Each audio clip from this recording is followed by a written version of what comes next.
kelas, apa yang Anda pahami terkait kebutuhan dasar manusia? Kemudian sebutkan 5 posisi kontrol kita sebagai guru dan jelaskan langkah-langkah penerapan segitiga restitusi.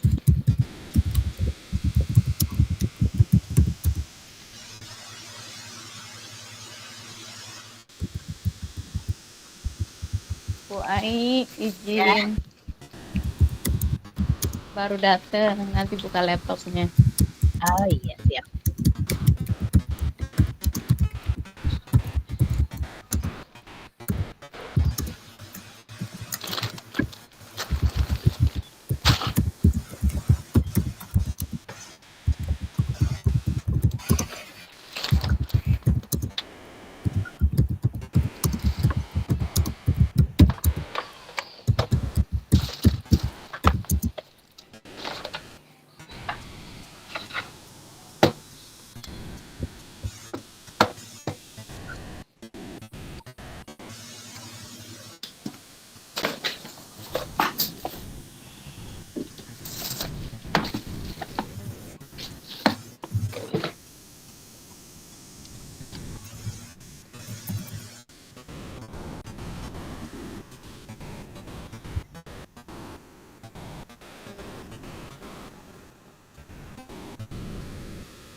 Depan aja, adem di depan. Di depan deh. Adem di depan deh. Kita mau unboxing kemana ya?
Baiklah teman-teman, sambil menunggu yang lain menuliskan jawabannya di Padlet ya, saya juga sambil minta konfirmasi dari jawaban teman-teman yang dituliskan di Padlet. Untuk nomor 1, silakan Pak Saifuddin.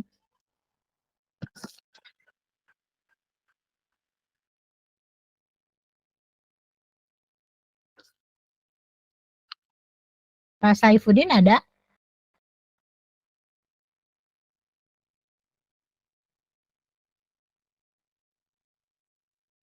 Lagi sholat ya? Oke, kalau gitu Pak Tasman dulu aja nomor 1, Pak. Baik Ibu, terima kasih atas kesempatannya. Yang saya hormati Ibu Ai selaku fasilitator, Bapak Ibu pengajar praktek yang sudah dihadiri Pak Unang dan Pipi serta Bapak Ibu serta CGP yang hebat. Mohon izin saya menyampaikan sebagai awalan pembelajaran Brukol ini berupa refleksi terhadap pembelajaran 2 alur sebelumnya, yaitu alur mulai dari diri dan juga eksplorasi konsep. Nomor 1, apakah yang dimaksud dengan disiplin dan nilai-nilai kebajikan universal? Berdasarkan pemahaman yang saya dapat terhadap 2 alur sebelumnya, Bapak Ibu, bahwasanya disiplin menurut saya adalah suatu sikap dan tindakan yang taat tunduk terhadap aturan yang berlaku.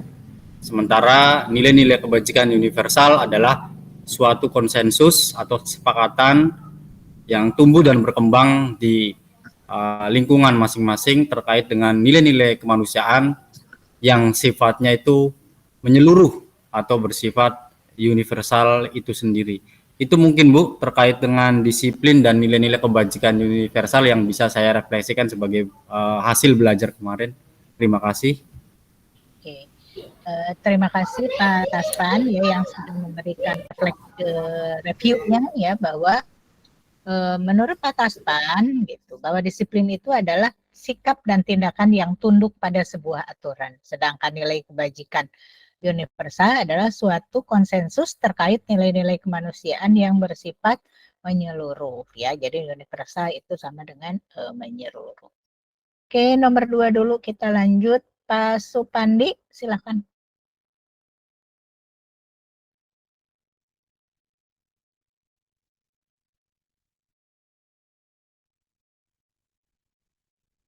Gak ada ya? Oke. Saya ke Bu Nik aja dulu. Iya Bu, Silakan Bu. nomor 2. Ya. Punten pertanyaannya, ya, dilihat dulu. Pertanyaannya tentang Halo Bu, ada Bu. apa perbedaan antara konsekuensi dan restitusi? Bu, perbedaan Ya. antara hukuman, konsekuensi dan restitusi. Di sini kalau hukuman itu satu arah.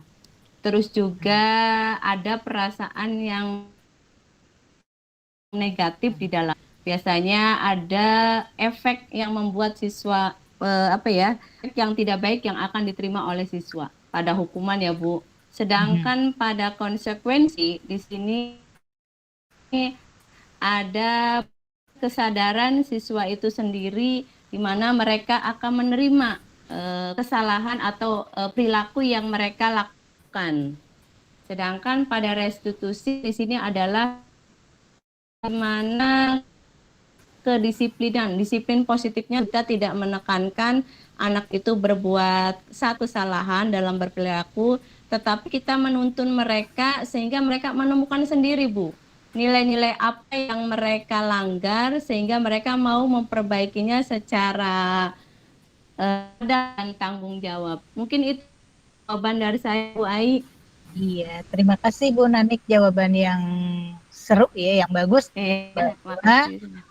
Hukuman itu tidak terencana, gitu ya, tidak terencana. Kemudian ada dampak negatifnya karena kemungkinan kalau kita memberikan hukuman, anak itu ada 2 option, ada berterima kasih dan ada tidak berterima kasih atau marah juga. Iya. Ya. Ya, sedangkan kalau konsekuensi ini sudah diberitahukan dulu ya bahwa kalau melakukan misalnya kalau kesiangan maka resikonya adalah begini. Walaupun belum disepakati oleh anak tersebut gitu ya. Nah, sedangkan kalau restitusi ini adalah sudah merupakan segitiga triangle gitu ya. Jadi anak itu tahu kesalahannya, kemudian tahu divalidasi, ya, divalidasi, tahu kesalahannya, kemudian dia itu sampai menyadari bahwa itu yang dia lakukan itu salah dan resikonya adalah ini misalnya gitu ya. Kalau restitusi jadi sudah tumbuh kesadaran dari dalam diri siswa tersebut. Gitu. Ya, berikutnya silakan nomor 3 sekarang Pak Pandi. Maaf saya loncat dulu. Durasi. Maaf Ibu, tadi mic-nya masih mute.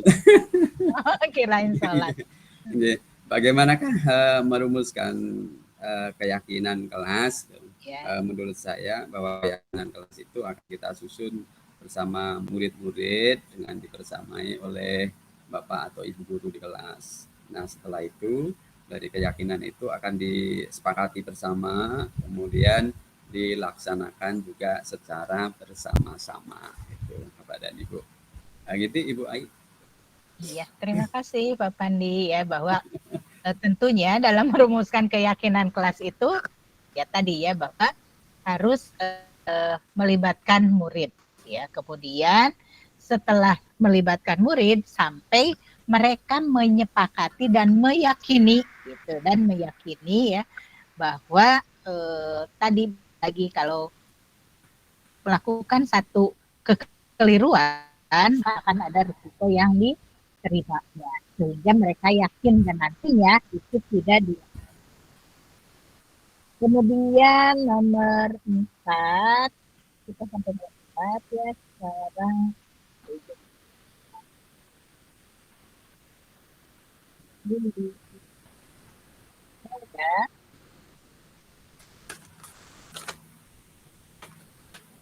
Bu Id lagi sholat. Bu Ayu saja dulu. Ada Bu. Oh, iya Ibu. Siapa? Tidak dulu. Enggak.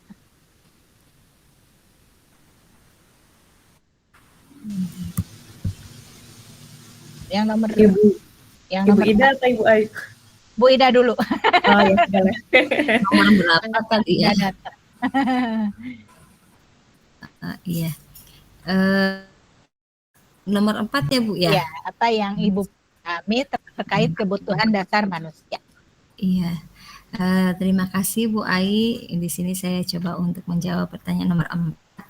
Apa yang Anda pahami terkait kebutuhan dasar manusia? Yang saya pahami di sini untuk kebutuhan dasar manusia itu ada 5 Bu. Itu menurut apa ya? Itu kemarin lupa saya.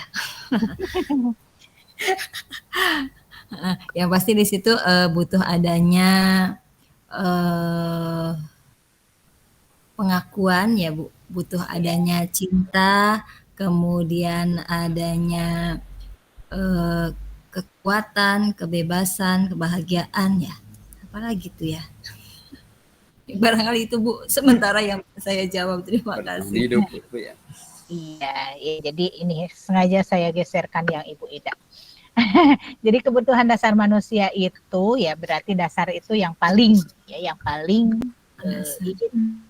harus dimiliki itu ya. Kalau kebutuhan dasar itu maka di situ adalah keberlangsungan hidup atau kelangsungan hidup kita. Ya. Kemudian cinta, kebebasan, kesenangan, ya. Kemudian kekuasaan, ya. Itu yang mendasar dalam kebutuhan manusia. Kemudian lanjut dulu nomor 5, rada ngebut ini. Yang belum Bu Rahayu sekarang. Boleh Ibu. Ya, Tadi itu 5 posisi kontrol ya Bu ya? iya. sebutkan 5 posisi kontrol kita sebagai guru. Yang pertama yaitu penghukum. Ya. Yang kedua yaitu pemberi rasa bersalah atau pembuat merasa bersalah. Yang ketiga itu teman.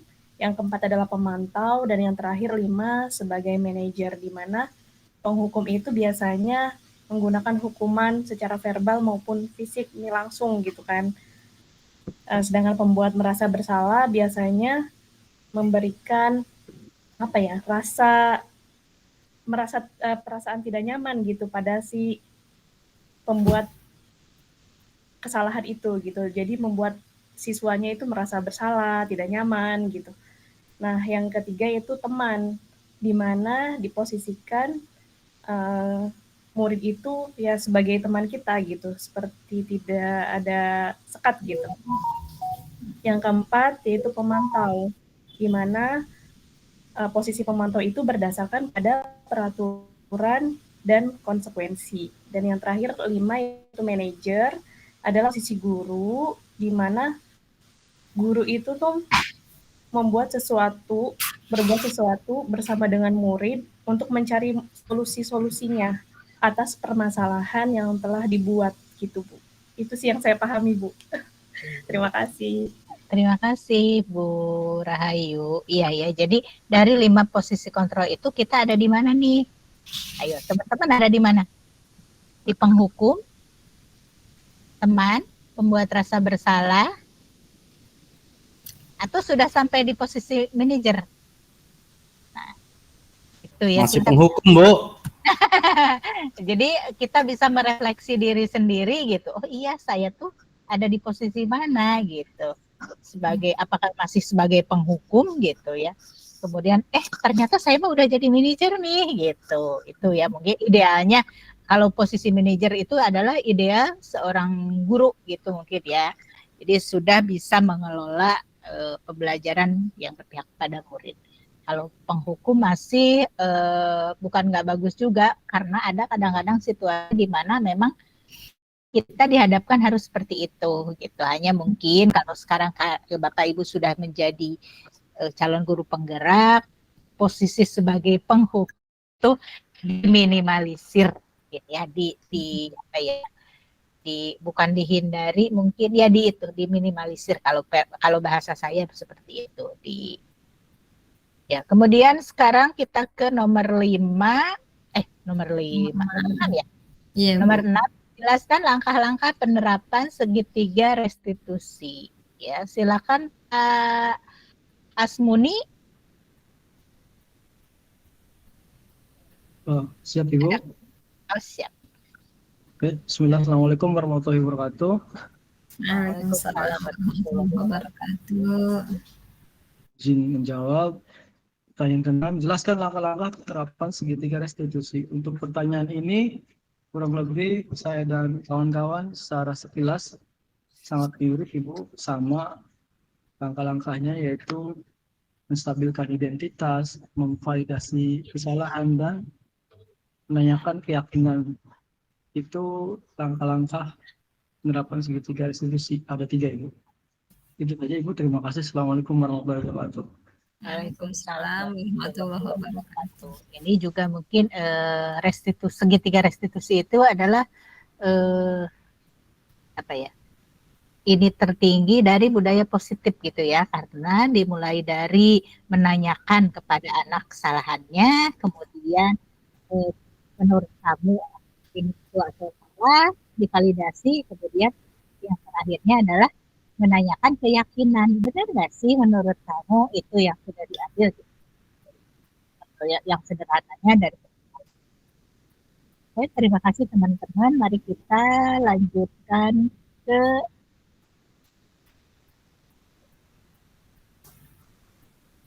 yang inti ya.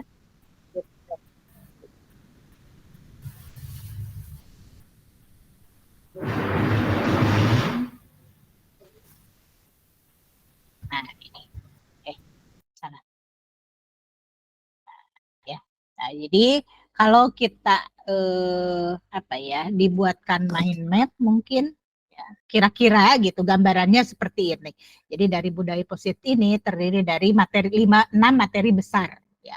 Bahwa materi yang pertama disiplin positif dan nilai-nilai kebajikan ya. Disiplin positif itu berasal dari disiplin, kemudian disipel, kemudian disiplin diri kalau menurut KD. Nah, kemudian materi yang kedua itu adalah teori motivasi, identitas gagal hukuman dan identitas sukses. Nah, dalam teori motivasi juga ada 3 ya, menghindari hukuman, itu dari eksternal, faktor eksternal. Kemudian teori motivasi mendapatkan penghargaan, itu juga faktor eksternal. Sedangkan menghargai diri sendiri dengan nilai yang dipercaya, itu adalah faktor internal atau motivasi internal. Kemudian materi yang ketiga itu adalah, materi yang ketiga itu ada keyakinan kelas. Nah, keyakinan kelas itu bukan kesepakatan ternyata gitu ya. Kemudian ada juga tabel T dan Y dan tugas kamu, tugas saya, tugas kamu. Materi kita yang keempat itu kebutuhan dasar manusia seperti yang tadi yang teman-teman sampaikan ya, bahwa kebutuhan manusia itu adalah survival atau keberlangsungan hidup. Kemudian kasih sayang dan rasa diterima dan cinta gitu atau cinta. Kemudian kekuasaan ya. Ingin gitu, ingin eksis gitu ya. Kalau kekuasaan itu lebih ke situ, ingin eksis. Kemudian kebebasan, merdeka gitu. Dan kesenangan. Kesenangan ini mungkin lebih ke ungkapan perasaan gitu ya, senang, kemudian bahagia gitu. Kemudian posisi yang kelima ini adalah posisi kontrol, 5 posisi kontrol guru ya.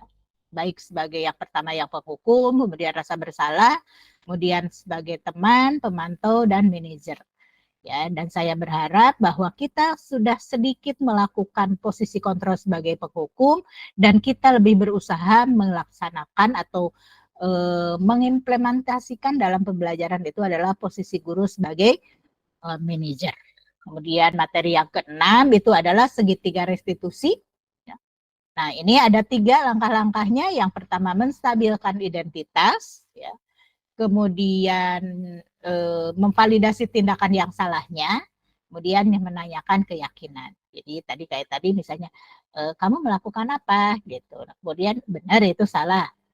Baru yakin kamu akan melakukan akan menghindari hal itu. Nah, sudah sampai di situ. Kita sampai ke sesi ini. Ini pembagian kelompok. Nanti dulu ke sini dulu. Nah, materi inti hari ini adalah diskusi kelompok ya, bahwa Bapak Ibu akan dibagi ke dalam 3 kelompok yang terdiri dari 4 orang. Kemudian Bapak Ibu akan berdiskusi di breakout room. Kelompok 1 masih tetap di sini, kelompok 2 di breakout room 2, kelompok 3 di 3. Kemudian tugasnya adalah menganalisis 4 studi yang sedia. Kasusnya ada disematkan di LMS Bapak Ibu. Kemudian menggunakan pisau analisis materi budaya positif yang telah dipelajari sebelumnya. Waktu pengerjaan kelompok adalah 90 menit ya. Kemudian dalam pengerjaan kelompok dipilih 1 orang sebagai juru bicara. Dan hasil presentasi kelompok akan disampaikan, hasil diskusi akan dipresentasikan pada rukol sesi 2 yaitu besok. Nah, ini kasus 1. Kemudian ini tugasnya ya, dalam kasus di atas langkah-langkah restitusi apa saja yang sudah dijalankan oleh Ibu Santi. Terus menurut Bapak Ibu atau menurut kelompok Bapak Ibu, apakah restitusi yang diusulkan Vivi dan Natali sudah sesuai dengan pelanggaran yang telah dibuat? Apakah langkah-langkah restitusi yang telah diusulkan mereka? Kemudian dalam kasus di atas, posisi apakah yang telah diambil oleh Ibu Eni dalam mengenangani Vivi dan Natali? Jelaskan jawaban kelompok Bapak Ibu.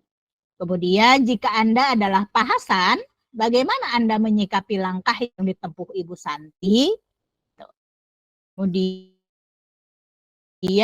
kasus berikutnya ini ya ada di link Bapak Ibu sebenarnya.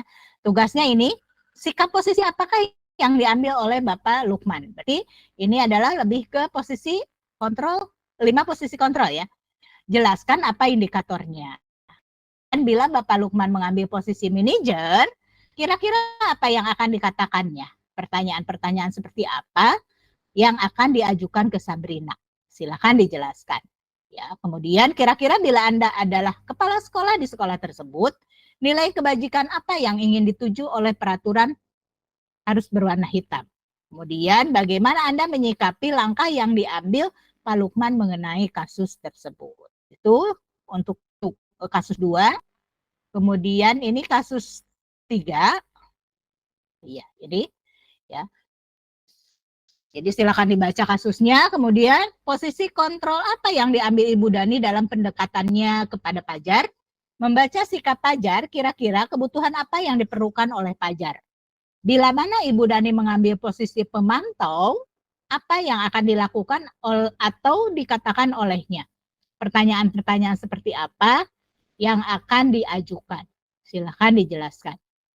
Kemudian, apabila Anda kepala sekolah di sana dan mengetahui hal ini, bagaimana tindak lanjut Anda? Ya, ini kasus keempat atau terakhir. Nah, ini tugasnya adalah posisi kontrol apa yang telah dipraktikkan oleh kepala sekolah Ibu Suti. Hal-hal apa saja yang dilakukannya sehingga Anda berkesimpulan demikian. Dalam kasus tersebut, bagaimana Dino dikuatkan, bagaimana Anto dikuatkan oleh Ibu Suti. Kira-kira nilai kebajikan apa yang dituju dalam kasus tersebut? Silakan dijelaskan. Nah, dalam pembuatan tugas, silakan diperhatikan rubriknya ya. Jadi, untuk tugas ini, rubriknya itu ada 4. Yang pertama, kualitas hasil analisis studi kasus. Bobotnya ini 50%. Bahwa kalau mau sempurna, analisis studi kasus tajam dan berdasarkan pada teori disiplin positif, posisi kontrol guru, dan segitiga restitusi.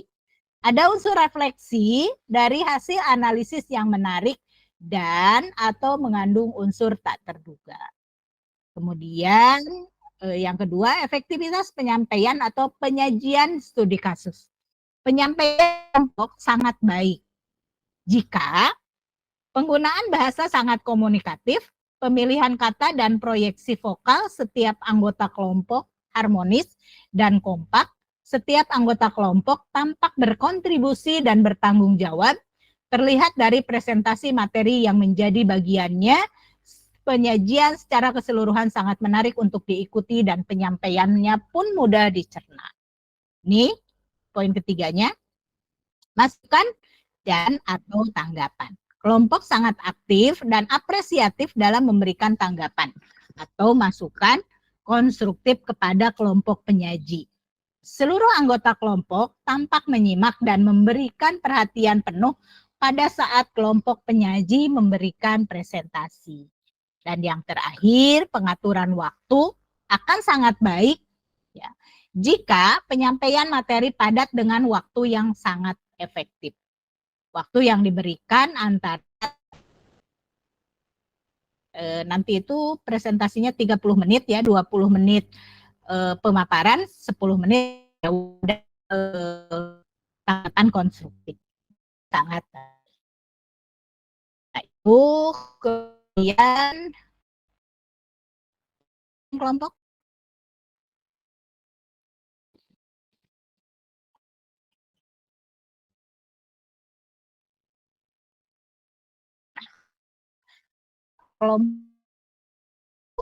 Burani Parika,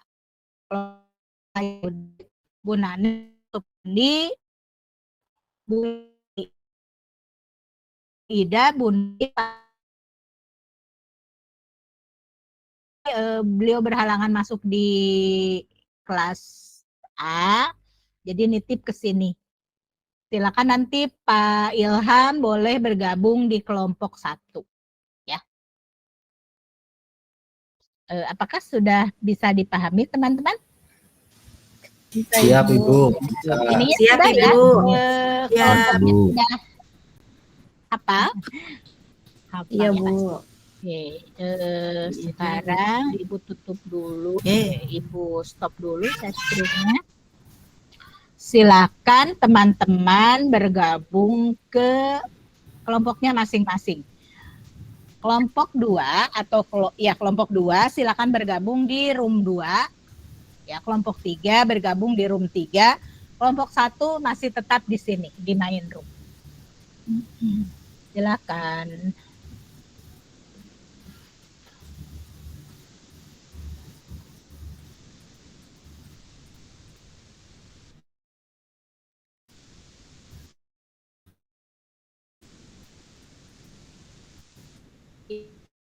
Baik, Ibu.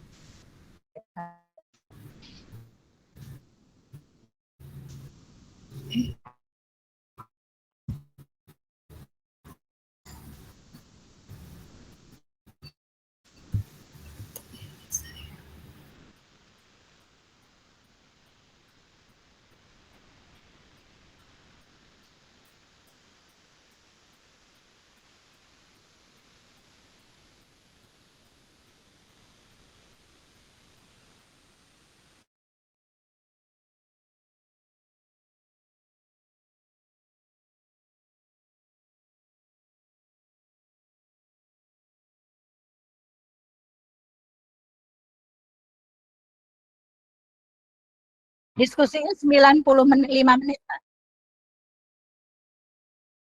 Diskusinya 95 menit. Ya.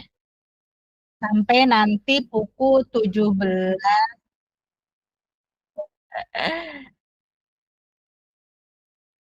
Siapa yang belum?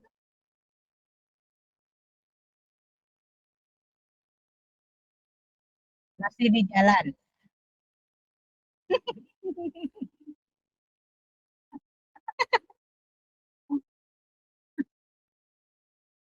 Maaf Ibu, saya live dulu.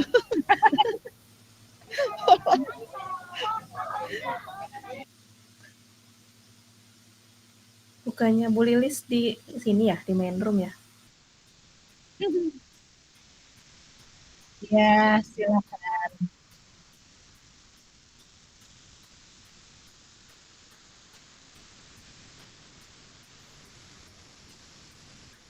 Tadi kelompok 1 Bu Lilis bukan di main room ya Pak? Bu, gimana ya? Ya, harusnya di kelompok 1, Bu. Iya, Ibu Nanik yang di kelompok 2 bukan ya tadi? Tapi nggak apa-apa, Bu, naturalisasi aja. Oke. Soalnya Bu Nanik tadi kan live tuh. Barangkali ini nggak tahu kelompok.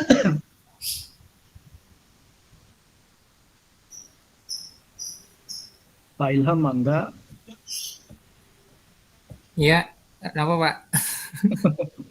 Saya tadi lupa jadwal saya. Sangkanya saya masuk sore, ternyata masuknya siang tadi, jadi kelewat. Diskusi tentang kasus 1 kan ya? Betul, Pak. Mangga, Pak Rika, Bu Ayu, Bu Nanik.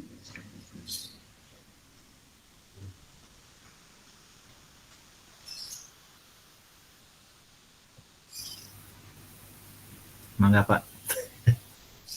Pak Ayu, mangga, moderator. Barangkali berkenan. Boleh deh. Boleh. Bismillahirrahmanirrahim. Assalamualaikum warahmatullahi wabarakatuh. Waalaikumsalam. Warahmatullahi wabarakatuh. Ya, Bapak Ibu, kita di kelompok 1 ya, mendiskusikan tentang 4 kasus yang ada di LMS. Sambil ini aja ya Pak Bu, buka LMS ini. Ibu Lili sudah balik lagi. Iya Bu, Ibu, saya mohon maaf. Apa Bu Lilis? Gak apa-apa Ibu.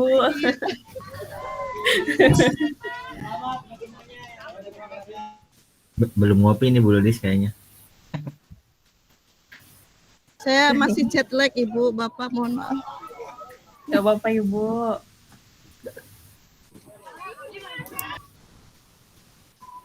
Langsung saja ya Pak Bu ke kasus 1 ya. Iya boleh Bu, kita bahas satu persatu Kita bahas dari soal kasus pertama dulu.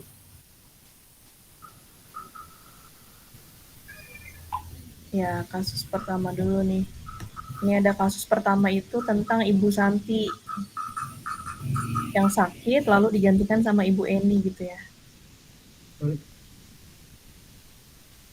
Mungkin untuk itu baca kasusnya masing-masing dulu, nanti setelah membaca baru kita kemukakan pendapat aja ya Bapak Ibu. Boleh, Bu. Siap. Ya Bu, Ya. boleh Bu, sepakat Bu. Ya, silakan diberi waktu untuk membaca kasusnya. Setelah itu nanti kita bersama-sama menjawab keempat dari empat pertanyaan itu.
Apakah cukup Bapak Ibu?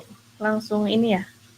Kalau sudah kita mulai menjawab 4 pertanyaan yang ada di LMS.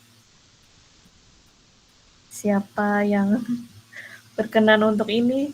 Pak, Bu, Punten. Di Canva. Langsung di Canva aja atau gimana?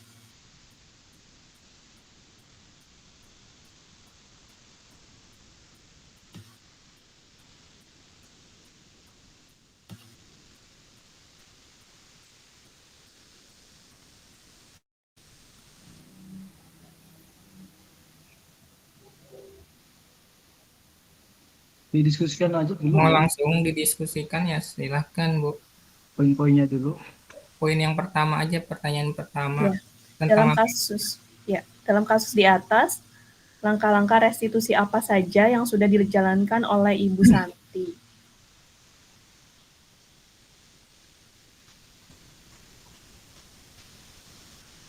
Kayaknya tiga-tiganya dilaksanakan, Bu ya? Ada 3 Bu. Iya. Kalau dilihat. Iya, dimulai dari menstabilkan identitas ya. Iya, menstabilkan identitas, memvalidasi tindakan, sama menanyakan keyakinan. Semuanya kayaknya ada di situ.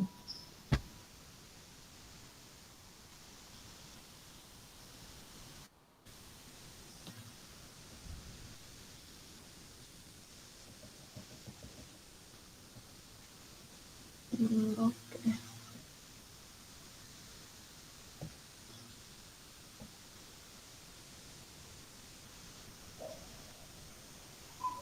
Pak Muni boleh berkenan untuk langsung ke Canva atau siapa yang berkenan? Mungkin Pak Rika bisa. Pak Rika atau iya Pak Rika atau Bu Lilis?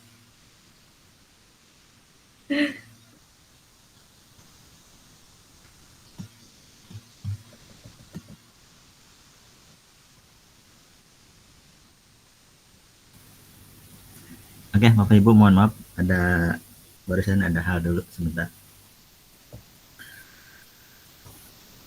Oke, gimana Bu kalau misalkan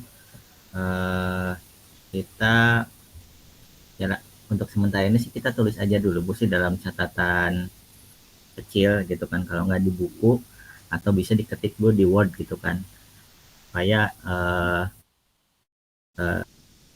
kita ambil gambaran jelas dulu. Nah tuh kita kumpulkan pendapat dari masing-masing Bapak Ibu, nanti kita baru satukan di Canva. Soalnya pengalaman saya ya kalau misalkan Canva banyak dan kurang enak gitu kan, agak lag sedikit gitu kalau menurut saya gitu kan. Jadi mending dibuat catatan dulu bisa di Word, bisa di catatan buku Bapak Ibu masing-masing. Nanti kalau udah selesai semua, kita pilih dan kita satukan mana nih yang perlu kita tampilkan untuk di bahan presentasi besok. Itu sih kalau menurut saya seperti Ibu. Iya. Boleh Pak. Tujuh Pak Rika. Gimana yang lainnya? Pada pendapat Bapak Ibu? Pak Muni? Ya, ini di scanning dulu.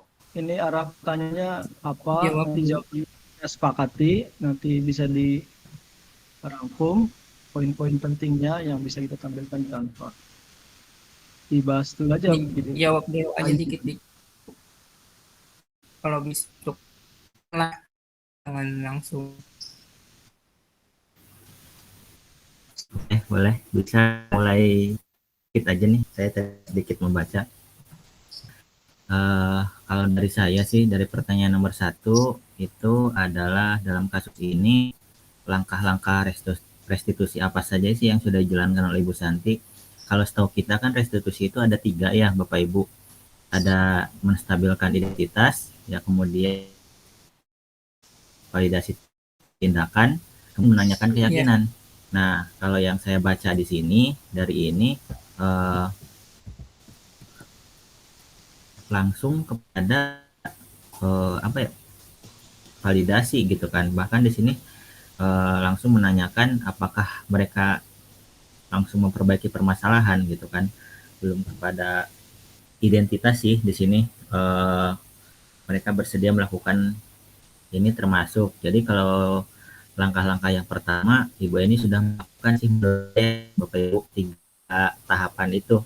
Sudah menstabilkan identitas anaknya dulu, kemudian memvalidasi tindakan yang salahnya itu apa, kemudian juga di sini sudah membimbing gitu kan bagaimana untuk membangun itu gitu di apa yang sudah dilakukan Ibu Santi. Itu sih kalau menurut saya untuk jawaban nomor 1 Bapak Ibu. Ya, terima kasih Pak. Ya, udah 3 ya. 3 elemen yang ada di segitiga restitusi. Mangga Bapak Ibu barangkali ada pendapat lain.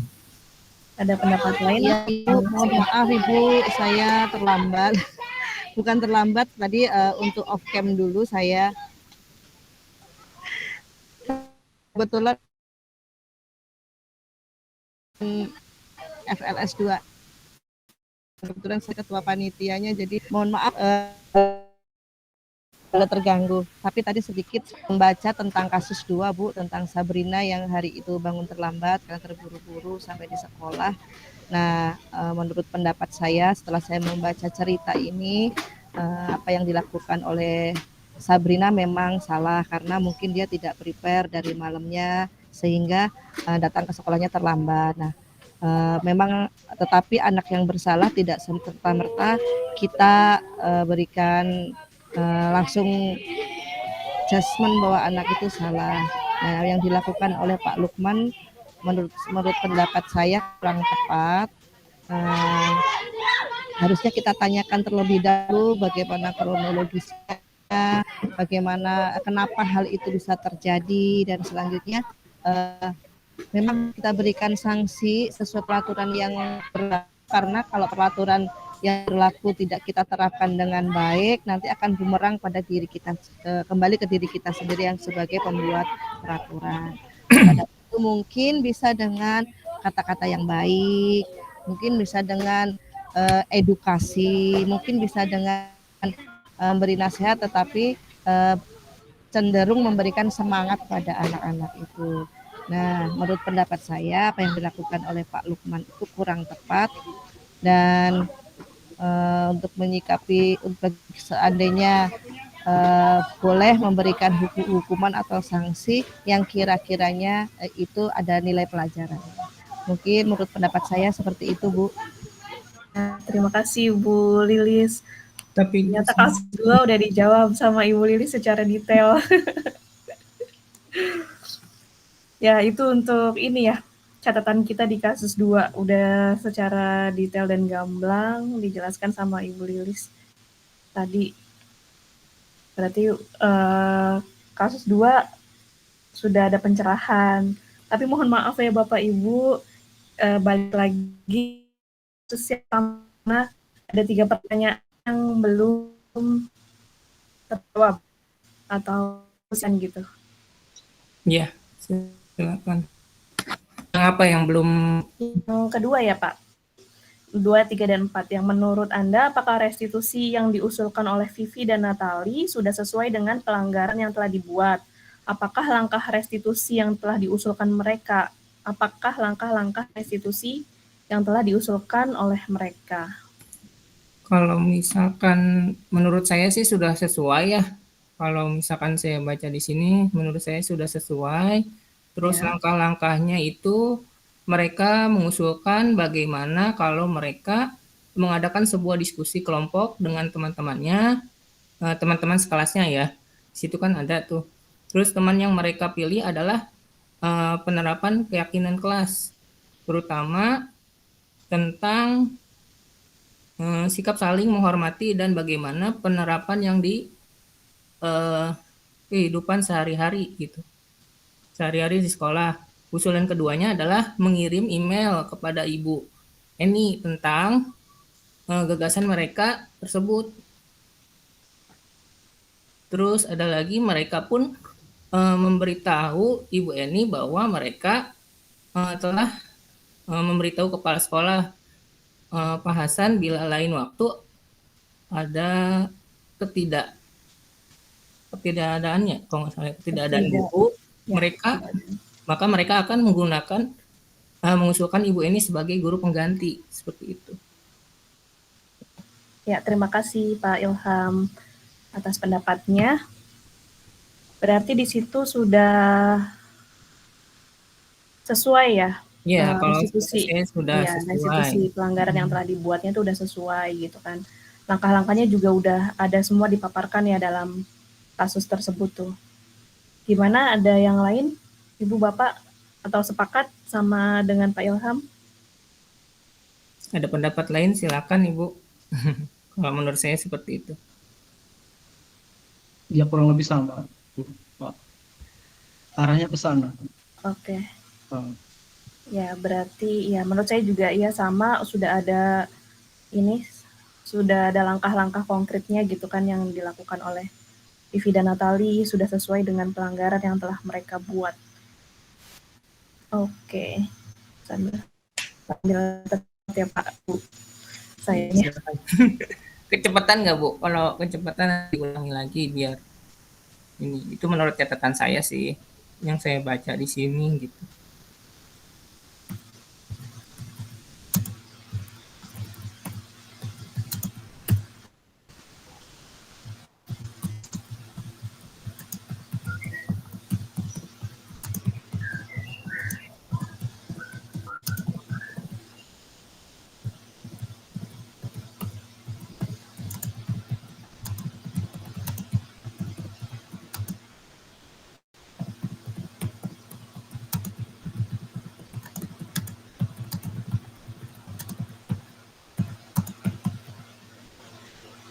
Lanjut, pertanyaan yang ketiga yaitu, dalam kasus di atas, posisi apakah yang telah diambil oleh Ibu Eni dalam menangani Vivi dan Nata? Kalau boleh berpendapat lagi nggak? Boleh Bapak, silakan. Kalau saya baca di sini itu posisinya sebagai teman ya, karena di situ ada kalimat Ibu Erni menyapa dan Natali dengan ramah seperti itu. Jadi istilahnya kan memperlakukan mereka sebagai teman, bukan istilahnya apa ya, sambil mengingatkan mereka juga untuk tetap fokus pada pengajaran tugas kayak gitu-gitu. Jadi siswa itu tidak terbebani gitu. Iya. Jadi intinya seperti itu. Jadi guru itu sebagai teman mereka gitu. Kalau saya baca. Iya, dan terlihat juga ya Pak Bu yang ada di ini, yang MS juga kata-kata dari mereka, kalimat yang mereka lontarkan, dan juga yang Ibu Eni lontarkan juga ya, yang ayolah tugasnya dikerjakan gitu kan. Nanti Ibu ditegur nih sama Bapak Kepala Sekolah gitu. Ya, itu. Ya, seperti itulah kurang lebih, Bu. Jadi bertindaknya sebagai guru itu sebagai teman mereka gitu. Bukan sebagai istilahnya apa ya? Istilahnya menyuruh lah gitu, tapi istilahnya ya memperlakukan mereka ya sebagai teman gitu. Oke, terima kasih Pak Ilham pendapatnya. Pak Muni, Pak Rika, dan Bu Lilis, apa ada pendapat lain? Sedikit saja Bu. Ya, siapa dulu? Mangga. Ya. Ibu Lilis dulu boleh. Ya, setelah saya amati juga, memang kita bisa memposisikan diri kita sebagai teman terhadap siswa, tetapi tetap harus ada batasannya. Karena kadang-kadang kalau anak itu ya tidak semuanya, tetapi kalau kadang-kadang kita terlalu dekat, terkadang anak-anak itu terlalu overconfident dan mereka sedikit ngelunjak gitu. Artinya kita itu tetap harus dihargai sebagai guru juga. Iya, benar-benar Bu. Seperti saya punya kasus di sekolah saya mempunyai siswa yang namanya Riko. Riko ini hampir keluarkan dari sekolah saya, Bapak Ibu. Ini sedikit sharing nggak apa-apa ya? Iya, mangga Ibu. Iya, ini hampir dikeluarkan dari sekolah karena dia itu selalu ikut tawuran, dia selalu pokoknya segala pelanggaran di sekolah dia lakukan semua. Akhirnya menjadi suatu penasaran bagi saya pribadi dan khususnya beberapa teman. Ini pasti ada yang melatar belakangi kenapa seperti ini. Nah, akhirnya kami memposisikan sebagai teman gitu. Nah, pada saat kami memposisikan sebagai teman, terkadang anak itu tidak tahu batasan gitu Bu, Bapak Ibu. Mereka tidak tahu batasan. Boleh, tapi di suatu ketika tetap harus menghormati kita sebagai guru gitu. Nah, akhirnya dengan pendekatan kita sebagai teman bisa tergali permasalahannya apa. Nah, akhirnya kita bisa menyentuh hati anak tersebut itu ketika kita memposisikan sebagai teman. Mungkin itu aja tambahannya Bu. Iya, boleh. Ya, terima kasih Bu Lilis sharingnya. Silakan lanjut Pak Muni, boleh memaparkan pendapatnya. Terima kasih Mbak. Pendapatnya bagus-bagus Pak Ibu, cuman menurut apa yang saya tangkap, kegiatan menyapa itu sebelum disimpulkan bahwa itu terjadi sebagai sebuah kesalahan menurut saya. Jadi posisi teman ketika guru menyapa itu posisinya ketika belum disimpulkan bahwa mereka berdua itu melakukan kesalahan. Yang saya pahami ini kan Ibu ini di paragraf kedua kalau tidak salah, keesokan harinya keesokan harinya Ibu Santi memanggil Ibu dan Natali menanyakan tentang laporan Ibu Eni. Kata laporan. Terus kalimat-kalimat tolong bantu ibu ya dan sebagainya itu kan di awal aktivitas. Jadi kalau di awal aktivitas mungkin belum disimpulkan itu sebuah pelanggaran. Pelanggarannya kan anggaplah pelanggaran etika ketika mereka dianggap kurang menghormati ibu ini sebagai guru pengganti. Saya menggarisbawahi kalimat ini. Keesokan harinya, Ibu Santi memanggil Vivi dan Natali serta menanyakan tentang laporan Ibu ini. Saya menggarisbawahi ada kata laporan, berarti Ibu ini itu memberi laporan kepada Ibu Santi. Ibu Santi. Ketika memberikan laporan, berarti itu kemungkinan berdasarkan dengan hasil pengawasan atau pantauan ketika Ibu ini menjadi guru pengganti. Maka saya secara pribadi, mungkin benar atau tepat atau kurang tepat, Pak Bu ya, saya lebih cenderung menganggap posisi Ibu ini adalah sebagai pemantau karena dia tidak langsung merespon kesalahan pada hari itu dari Vivi dan Natali, tapi lebih memberikan laporan. Yang saya pahami untuk posisi kontrol pemantau adalah cenderung mengawasi, mengambil data, katakanlah datanya apa? Datanya, faktanya adalah ketika menjadi guru pengganti di kelas tersebut ada 2 orang siswi yang mungkin kurang menghormati posisi dari Ibu ini. Mungkin itu, mungkin kalau berbeda pendapatnya Bapak Ibu, mangga mungkin ada yang lebih tepat jawabannya. Terima kasih. Ya, terima kasih Pak Asmuni atas pendapatnya. Nggak apa-apa Pak. Jadi ada dua perspektif ya, dua pandangan nih. Selanjutnya silakan Pak Rika, boleh ajukan pendapat. Terima kasih Bu. Memang apa yang disampaikan dari Bapak Ibu juga semuanya berdasarkan apa yang kita baca dari kasus-kasus berikut. Ada yang tergantung bagaimana kita melihat Ibu Eni ini, mungkin ada yang melihat bahwasannya terfokus pada kejadian di sini, bukan kalimat-kalimat. Baiklah teman-teman, mohon maaf dan izin ya diskusinya yang lagi seru-serunya, bahkan kelompok Kopandi lagi bikin PPT, sudah sampai ke PPT. Saya ganggu ya karena kita luar biasa Kopandi, luar biasa. Iya. Mohon maaf dipotong ya, silakan nanti disambung lagi di luar room ini gitu. Sehingga besok teman-teman sudah akan menyajikan hasil diskusi secara matang dan mendapatkan hasil yang maksimal. Sebelum kita akhiri, izin saya share screen dulu.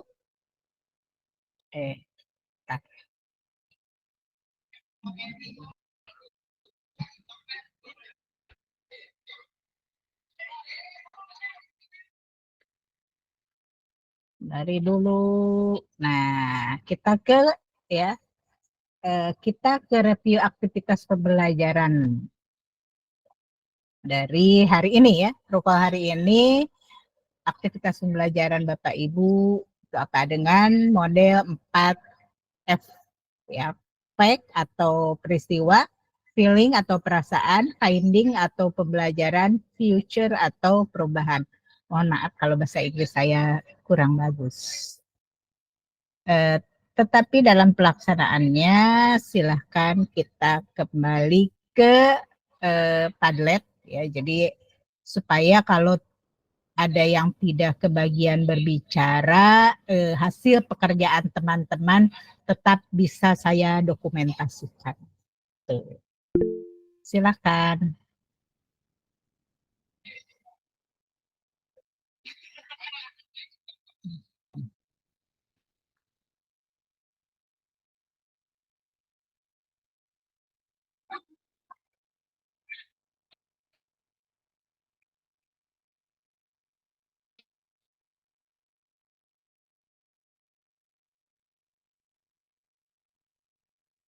Sudah bisa dibuka? Sudah Ibu, sudah bisa. Ya, ya. Jadi yang pertama ceritakan pengalaman Bapak Ibu atau fact ya, dalam fact atau peristiwa, ceritakan pengalaman Bapak Ibu mengikuti pembelajaran hari ini. Ya, hari ini.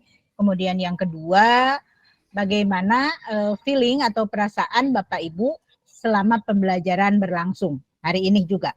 Kemudian finding atau pembelajaran, jadi pelajaran apa yang Bapak Ibu dapatkan dari proses pembelajaran hari ini.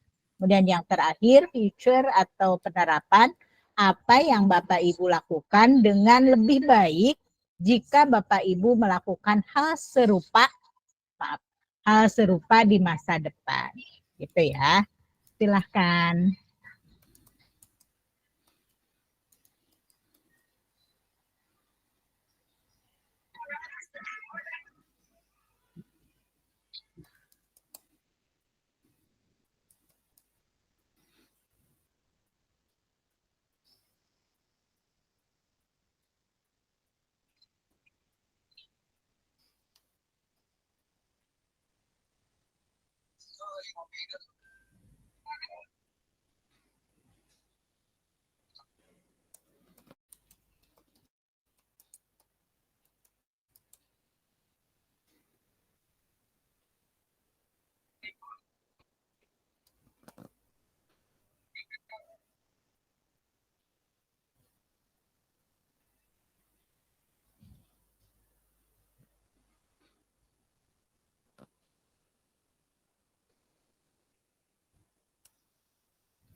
Apa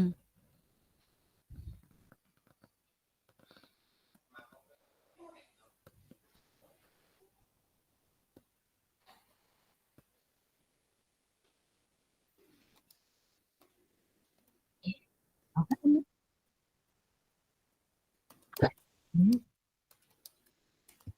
Siapa yang blok itu?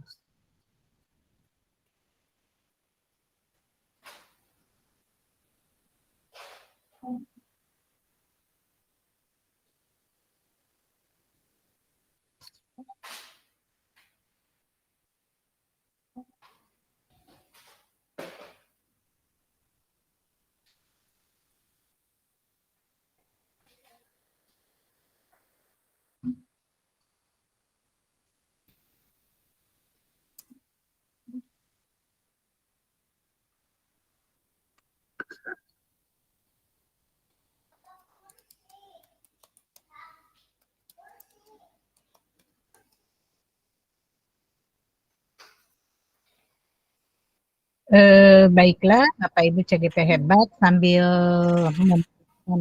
untuk yang belum ya, kita sambil merefleksi jawaban Bapak Ibu yang sudah ditulis di tablet ya. Silakan untuk nomor 1 ceritakan pengalaman Ibu mengikuti pembelajaran hari ini. Ibu Lilis.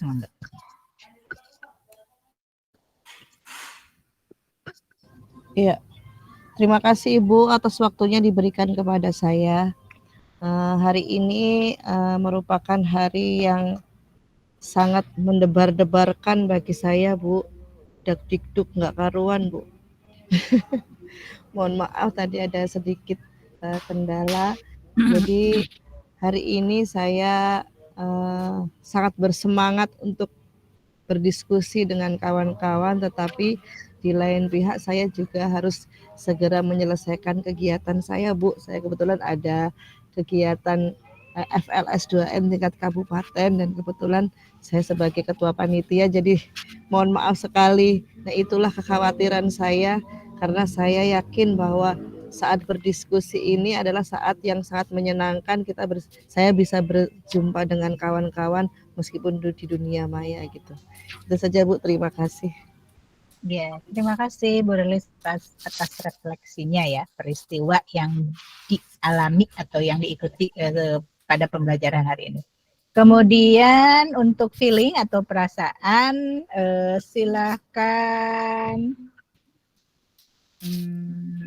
Pak Wahyudin belum ya? Ya, silakan. Ada Pak Wahyudin, ada? Ada, Bu. Ya, siap. Oke. Bagaimana? Apa tadi? Gimana? Bagaimana perasaan Bapak Ibu selama pembelajaran berlangsung? Perasaannya sangat menyenangkan, Bu. Ada materi yang kalau kemarin itu kita belajar sendiri, ya, jadi kita komunikasinya satu arah, Bu, materi dengan saya dengan materi saja dengan laptop. Sekarang sudah dua arah. Jadi pemahaman saya dengan pemahaman teman-teman itu lalu kemudian masuk ke otak ini lebih melengkapi pemahaman kemarin. Terutama pada saat diskusi kami di kelompok 3. Ternyata realitas keberagaman kasus itu boleh jadi antar tiap jenjang dan tiap sekolah kita itu berbeda-beda. Sehingga pendapatnya pun jadi lebih beragam, Bu. Sangat menarik sekali. Ini menambah pengalaman saya, menambah keyakinan saya bahwa ke depan jauh lebih baik mengikuti CGP ini. Terima kasih, Bu. Ya, terima kasih Pak Wahyudin. Kemudian silakan Pak Rika untuk nomor 3, bagaimana pembelajaran yang didapatkan? Iya, terima kasih Bu. Untuk pembelajaran yang saya dapat di hari ini ialah tentunya banyak hal sekali Bu yang saya peroleh tentang bagaimana sih posisi kontrol kita sebagai pendidik gitu kan, tentunya dalam menyelesaikan masalah-masalah yang atau kenakalan-kenakalan yang dilakukan oleh peserta didik gitu kan, atau kesalahan-kesalahan yang mereka lakukan. gitu kan. Kita belajar bagaimana sih mengatasinya, gitu kan. Dan posisi mana sih yang bagus untuk anak-anak atau untuk peserta didik, gitu kan, kita sebagai pendidik, gitu kan. Apakah posisi penghukum itu efektif, apakah menjadi pemberi rasa bersalah itu efektif, gitu kan, atau menjadi teman apakah efektif. Dan ternyata dari kelima hal tersebut yang paling efektif tentunya yang menjadi seorang pemantau atau manajer, gitu kan, itu lebih lebih mengena kepada peserta didiknya, gitu kan. Sehingga kita selaku pendidik memang tentunya harus, gitu kan, bisa menerapkan ini di kemudian hari, gitu kan, agar nanti anak-anak lebih bertanggung jawab, gitu kan, atas apa yang mereka kerjakan, atas yang mereka lakukan, gitu kan. Dan dari kesalahan yang mereka lakukan, mereka bisa belajar untuk memperbaikinya di masa yang akan datang, gitu kan. Dan tentunya itu tidak akan menimbulkan rasa ketakutan mungkin, atau rasa balas dendam mungkin di awal-awal. Seperti itu sih, Bu, yang saya dapatkan di pembelajaran hari ini. Terima kasih. Terima kasih Pak Rika. Kemudian silakan untuk penerapan Ibu Iit. Ya, terima kasih Bu Ai. Ya. Apa yang Bapak Ibu lakukan dengan lebih baik jika Bapak Ibu melakukan hal serupa di masa depan? Pertama, mungkin saya mengevaluasi diri saya dulu, Bu. Selama ini saya sudah melakukan apa, memposisikan apa kepada anak-anak. Karena yang saya lakukan mungkin selama ini baru sebatas penghukum atau pemberi rasa bersalah gitu. Belum sampai ke manajer gitu. Mungkin kedepannya saya akan mencoba memposisikan diri dengan lebih tepat, lebih dengan perhatikan kebutuhan dasar mereka gitu. Jadi supaya langkah-langkah yang akan saya lakukan nanti lebih efektif gitu, Bu. Terima kasih. Iya, terima kasih Bu Iip. Iya, jadi ya bagaimana peristiwa, kemudian bagaimana perasaan, kemudian pembelajaran yang didapat, ya, kemudian penerapannya seperti apa, gitu. Betul tadi kata Pak Wahyudin gitu ya. Ya, jadi kita memang menganalisis 4 kasus itu sengaja gitu ya. Jadi walaupun misalnya ada juga misalnya yang bertanya kenapa kasusnya sama tiap kelompok gitu. Tetapi kami ingin mendapatkan gini, combro itu tahu kan makanan combro, ya terbuat dari singkong. Tetapi setiap orang tentu akan mengemas dengan sendirinya.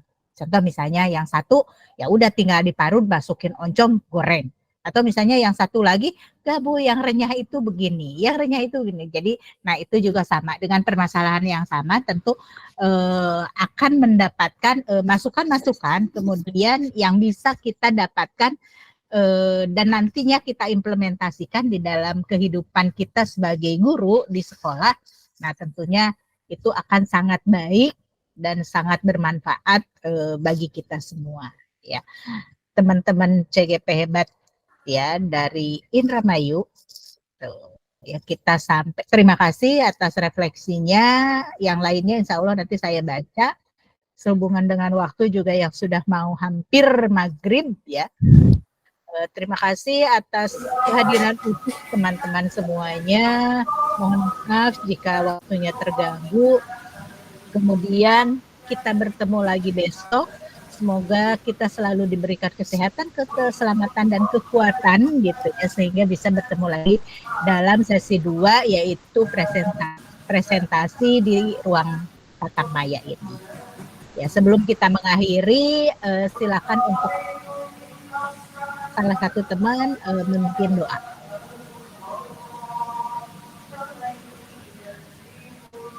Nah, silakan. Ya. Krip-krip. Baiklah Bapak dan Ibu, izin Bu. Sudah sore dan udah terdengar ada ngaji di sini, Mam.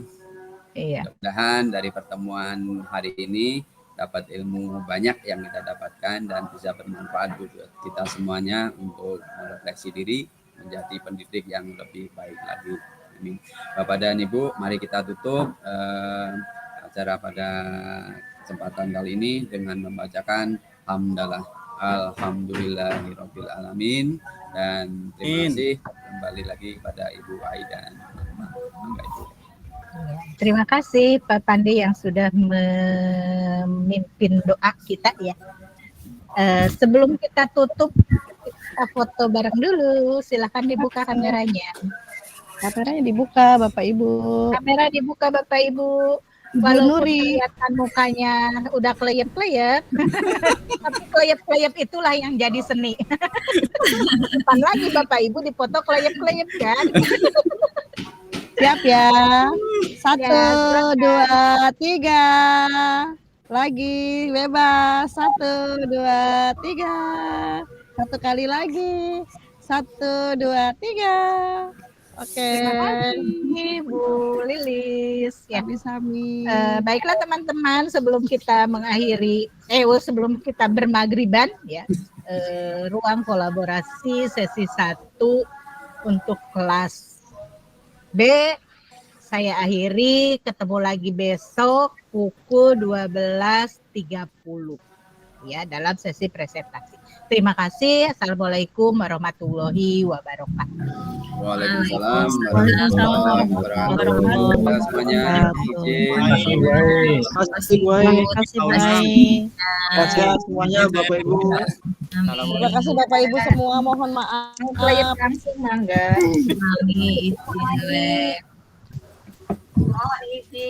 Mohon izin live semuanya Bapak Ibu.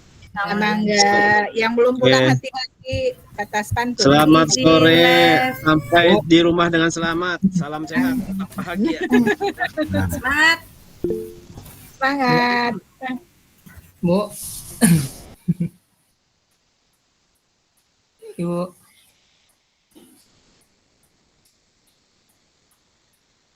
Jadi Pak Ilham besok mau bergabung ke mana?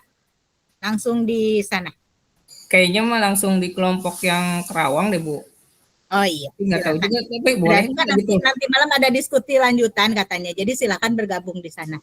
Ini suruh bergabung ke sini karena untuk dokumen kehadiran aja bahwa Bapak hadir di ruang kolaborasi. Oh, jadi Itu nanti ya, kelompok satu yang tadi nanya ini mana lagi? Jangan lupa lagi. Iya, nggak ada lagi nanti. Gitu. Ya udah berarti keputusannya di Kerawang ya, Bu ya? Iya, boleh di Kerawang aja, iya. Ya. Tadi masuk kelompoknya siapa ya? Bu Nopi. Bu Sandra ya? Bu Sandra. Bu Nopi ya. Masuk kelompoknya Bu Sandra. Ya. Berarti jam besok ya. sore ya, Bu ya? Mangga. Ya. Makasih, Bu. Ya.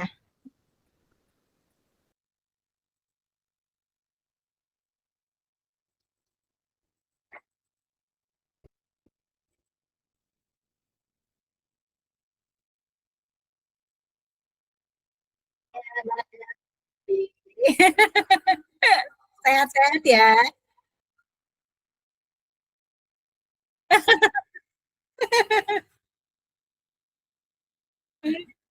Waalaikumsalam warahmatullahi wabarakatuh.